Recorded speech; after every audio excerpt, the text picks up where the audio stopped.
बुरे कर्मों से छुटकारा कैसे पाएं? कर्मा एक पौधे की तरह होता है। क्योंकि जो भी हम कर्म करते हैं, जो एक्शंस करते हैं हम, उसका एक बीज रहता है। हमारे मन के अंदर एक बीज चला जाता है कि जो भी हम एक्शंस करेंगे उसका बीज रहेगा हमारे अंदर, ठीक है। तो वो फिर से एक मून साइकिल में बढ़ेगा थोड़ा, फिर और एक मून साइकिल में और बढ़ेगा और बढ़ेगा और बढ़ेगा, और डिपेंडिंग ऑन द पौधा कि आपने कुछ जल्दी उगने वाले पौधे को प्लांट किया तो क्या होगा, जल्दी ही उसका फल मिलेगा। फिर उस फल में और बीज रहेंगे, फिर वो बीज गिरेंगे, फिर वो बीज ग्रो करेंगे। ये मुझे सबसे यूज़फुल एनालॉजी लगा कर्मा को समझने में। तो अगर आप ऐसे कर्मा को समझेंगे तो अपने आप को एक फार्मर समझ के, एक किसान समझ के सोचो कि क्या क्या उगाना है मेरे मन में, ठीक है। और जो उग गया है उसका क्या करें, उसको डिस्ट्रॉय करना है। उसको बोलते हैं कर्म विसर्जन, ठीक है। जो ऑलरेडी उग गया है वो आपको परसीव करना है कैसे भी। तो कैसे परसीव करना है? हमारे फीलिंग्स के द्वारा।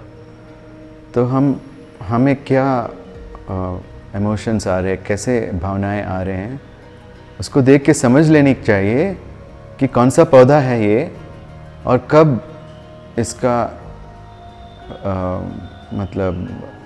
इसका बीज बोया था आपने, ठीक है। तो कब मैंने इसका बीज बोया था और कैसा ये पौधा आ गया। आप अपने भावनाओं को पौधे बना दीजिए, ठीक है। फिर आप देखें कितना एक कैक्टस है कि पेड़ है कि आसानी से निकाल सकते हैं, ऐसे देखो। फिर इमेजिन करो, कल्पना करो कि उसको निकाल रहे हैं। अगर पेड़ है तो बुलडोज़र लेके आओ, पेड़ को निकालो और उसको एक नीली चिता के आग में डाल दो। नीली आग, नीली आग मेरे गुरु जी के यहाँ हमेशा रहती है। तो ये उनके हृदय का आग है। तो उन्होंने कहा है कि कोई भी इसे यूज़ कर सकता है।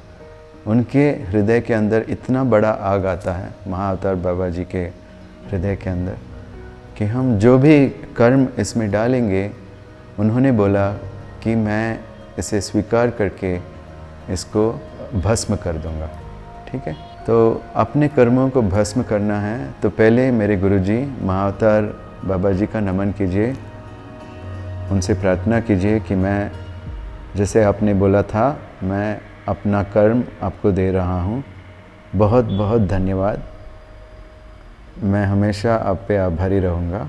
ये बोल के आप बाबा जी की तरफ उनके हृदय के आग में, जो आप एक चिता की आग जैसे विजुलाइज कर सकते हैं, इतना बड़ा है कि एक पेड़ भी इसके अंदर जा सकता है और भस्म हो जाएगा। तो उसको डाल के उसको पूरा बर्न करके भस्म होने तक उसको देखिए। जब भस्म हो जाएगा तब आप में एक हल्कापन महसूस होगा और आपको लगेगा, वाह, मेरी भावनाएं अभी इस सब्जेक्ट की तरफ चेंज हो चुके हैं। तो ये सीधी सी ध्यान है, आप कर दो, डेली कर दो। और जो भी आपके गलत भावनाएं हैं, गलत पौधे उग रहे हैं अपने मन में, उन सब को नष्ट कर दो। फिर अच्छे अच्छे बीज बोने का है, ठीक है। अच्छे बीज कि अपना जो कर्म है हमारे सोच से शुरू होता है, वो भी एक कर्म है, सोचना भी एक कर्म है, ठीक है। तो जब हम सोचते हैं वो बीज होता है हमारे दूसरे कर्मों के लिए, फिज़िकल कर्मों के लिए, जो हम हाथ पैर से करते हैं या अपने जीभ से जो बात बोलते हैं दूसरे लोगों को, ये हमारे कर्मेंद्रिय होते हैं। तो जो भी हम अपने कर्मेंद्रियों से करते हैं उससे पहले एक कर्म हुआ है और वो है सोच वाला कर्म, उसको बोलते हैं बीज कर्म। तो बीज कर्म डाल के पौधा कर्म उगेगा। आप इसके बारे में कुछ नहीं किया तो वो एक ना सिर्फ एक पेड़ बनेगा, वो रिप्रोड्यूस कर कर के वो एक जंगल बन जाएगा। ठीक है, तो सावधान रहिए। कर्म तो सच्चे मतलब एक्चुअल चीज़ है, ठीक है, रियल चीज़ है। तो उसके बारे में अगर हम बोध रखेंगे तो खुशी का जीवन जी सकते हैं, सिर्फ ये वीडियो देख के। ठीक है, और कुछ नहीं चाहिए आपको। खुश रहने के लिए यही एक स्पिरिचुअल प्रैक्टिस है। आज से प्रैक्टिस करो और ज़्यादा ऐसे मन खोलने वाले टेक्निक्स के लिए हमारे चैनल फॉलो कीजिए।